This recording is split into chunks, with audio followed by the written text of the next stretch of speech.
ভোররাতে ভাঙল বাঁধ মালদার মানিকচকের ভূতনি কেশবপুর এলাকায়। প্রায় 3টি গ্রামের মানুষ জলবন্দী। 50 মিটার এলাকা দিয়ে রবিবার ভোররাত থেকে জল ঢুকছে ভূতনি এলাকার। ইতিমধ্যে কেশবপুর, রতনপুর ও চামা গ্রামের বাসিন্দারা জলবন্দী। বন্যা পরিস্থিতির আশঙ্কায় উদ্বিগ্ন হয়ে উঠেছে এলাকাবাসী। প্রশাসনের তরফে জল আটকানোর কোনো প্রচেষ্টাই লক্ষ্য করা যাচ্ছে না বলে অভিযোগ এলাকাবাসীর। প্রতিবেদন লেখা পর্যন্ত এলাকার কোনো প্রশাসনিক আধিকারিকদের দেখা মেলেনি বলে জানাচ্ছেন এলাকাবাসী। ইতিমধ্যে এলাকায় পৌঁছেছেন দক্ষিণ মালদার বিজেপির সম্পাদক গৌরচন্দ্র মণ্ডল। এলাকাবাসীদের সাথে কথা বলে তিনি সরাসরি ক্যামেরার মুখোমুখি হন। রাজ্য সরকারের ভূমিকা নিয়ে একরাশ ক্ষোভ উগরে দেন। তিনি জানান, কেন্দ্র কোটি কোটি টাকা দিলেও রাজ্য সরকার কোনো কাজ করছে না। কাজের নামে শুধুমাত্র লুটপাট চলছে। শুধুমাত্র বালির বস্তা দিয়ে গঙ্গা ভাঙন আটকানো যাবে না। বর্ষার মৌসুমে শুধুমাত্র গঙ্গা ভাঙন রোধের কাজ শুরু হয় এবং কোটি কোটি টাকা আত্মসাৎ করা হয়, এমনটাই অভিযোগ করেন তিনি। কেন্দ্র সরকারকে কাজের কোনো রিপোর্ট করা হয় না। অন্যদিকে তিনি জানান, গঙ্গায় এত বড় বড় ব্রিজ হচ্ছে, তবে ভাঙন রোধ কেন করা যাবে না? সদিচ্ছা থাকলে ভাঙন রোধ সম্ভব। রাজ্য সরকারের নিচু তলা থেকে উপরতলা সকলে কাটমানিতে যুক্ত, ফলে সাধারণ মানুষ সমস্যার সম্মুখীন হচ্ছেন।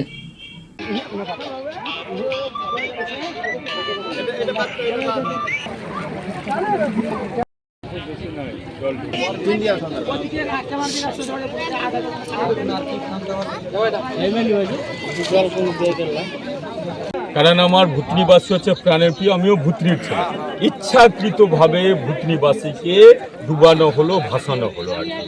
কারণ দুদিন আগেই এইখানে যদি বালির বস্তারই বাদ দিয়ে দেওয়া হতো, তাহলে এই যে যা ফ্লো আছে আটকে দেওয়া যেত ভূতনিবাসী। কিন্তু আজকে 3টা অঞ্চল 1998-এর যে ঘটনা পুনরাবৃত্তি আজকে এইখানে হচ্ছে 2024-এ এই সরকারের উদাসীনতা আর এদের অনীহার জন্য। কারণ একটা জিনিস, এই সরকার কৃষি ভাইপোর সরকার বা এখানকার বিধায়ক বা এমপি যেই হোক, কারণ একটু চেষ্টা করলে এই ভূতনিবাসী কিন্তু আজকে ডুবতো না বা ভাসতো না। কারণ তাদের সদিচ্ছার অভাব, তাদের ভূতনিবাসীর সঙ্গে প্রতারণা করা হচ্ছে, ভূতনিবাসীকে ঠকানো হচ্ছে বা ভূতনিবাসীকে ভালো চোখে দেখা হচ্ছে না। কারণ যা ফ্লো আছে, বালির বস্তার বাঁধ 4 ফিটের করে দিলেই দুদিন আগে যদি প্রশাসন কাজ শুরু করতো, তাহলে এই ঘটনাটা ঘটতো না। তার উপরেও প্রতি বছর আমাদের ভূতনিবাসীর আবেদন আছে বা ভূতনিবাসীর পক্ষ থেকে যে আমাদের আবেদন, যে স্থায়ীভাবে গঙ্গা ভাঙন রোধ করতে হবে। এই সরকার বন্যার মরশুমে বা গঙ্গা ভাঙনের সময় কোটি কোটি টাকার কাজ করে শুধু আত্মসাৎ করার জন্য, এবং সেই আত্মসাৎ করার জন্যই কিন্তু স্থায়ী সমাধান করে না বা বোল্ডার পিচিং বা এইরকম গঙ্গা ভাঙনের কোনো কাজ তারা করে না। যখনই গঙ্গা ভাঙন হবে বর্ষা মরশুমে, তখনই কিন্তু কোটি কোটি টাকার কাজ করা হয়। আর বেশ কিছু লোক, দালাল টাইপের লোক, নিচে লেভেল থেকে উপর লেভেল অবধি এই টাকাটা আত্মসাৎ করে। আমি এমনি আমার ইচ্ছা যে ভূতনিবাসীর কয়েকজনের সঙ্গে কথা বললাম, এটাও হয়তো কিছু কামাইয়ের জন্য, কাটমানি খাওয়ার জন্য কিছু লোক বস্তা সরিয়ে দিয়ে এই ভূতনিবাসীকে ডুবানো হচ্ছে আর কি। এটা ইচ্ছাকৃতভাবে ডুবানো হচ্ছে।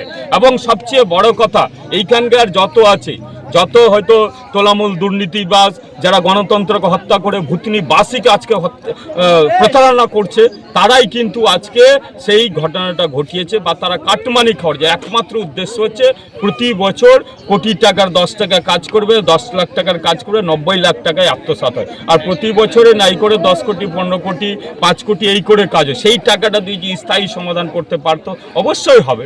সবসময় দেখেছি এরা বিভিন্ন এখানকার বিধায়ক আছে বা আরও যারাই আছে, তোলামূল দুর্নীতিবাজের নেতা নেত্রীরা কেন্দ্রীয় সরকারের দোষ দেয়। কেন্দ্রীয় সরকার কোনো কিছু করার নেই, এখানে কোনো রিপোর্ট পাঠানো হয় না। আমরা ইচ্ছা হয়েছে আমার, যেহেতু আমি ভূতনির ছেলে, ভূতনিবাসীর সর্বদল নির্বিশেষে আমরা একটা আবেদন করব কেন্দ্রের কাছে, যেটা টেক আপ করা হোক এবং স্থায়ী সমাধান করা হোক গঙ্গা ভাঙনের। বোল্ডার পিচিং করে বড় বড় ব্রিজ যখন নদীর উপরে করতে পারছে, তো এই ভূতনিবাসীকে রক্ষা করতে পারবে না? অবশ্যই পারবে, কিন্তু সদিচ্ছার অভাব আছে। কারণ একটা জিনিস দেখেছি এইখানে, যে আমাদের এই রিপোর্ট করা হয় না, বলা হয় না, অথচ ভোটের ব্যাংক তৈরি করার জন্য কেন্দ্রীয় সরকারকে সবসময় দোষ দেওয়া হয়, কিন্তু একবারের চিঠি বা কোনো টিভি পেপারে কোনো অ্যানাউন্সমেন্ট হয়নি যে আমি কেন্দ্রীয় সরকারের চিঠি করেছি ভুতনির গঙ্গা ভাঙানোর জন্য, ভুতনির বাঁধ আটকানোর জন্য, এরকম কোনো রিপোর্ট করা হয়নি। এক কথায় মানুষকে বোকা বানিয়ে ভোটের রাজনীতি করা হচ্ছে, আর সবচেয়ে বড় কথা হচ্ছে টাকা খাওয়ার রাজনীতি করা হয়। বর্তমানে জলটা এটা দিয়ে চলছে, এরকম জল ঢুকতে থাকলে ভূতনিবাসীর চরম দুর্বিষহ অবস্থা, মানে এই অবস্থা ভাষায় প্রকাশ করা যাবে না। কারণ বিগত 98 সাল বন্যা আমরা ভুগেছি, কি কষ্ট।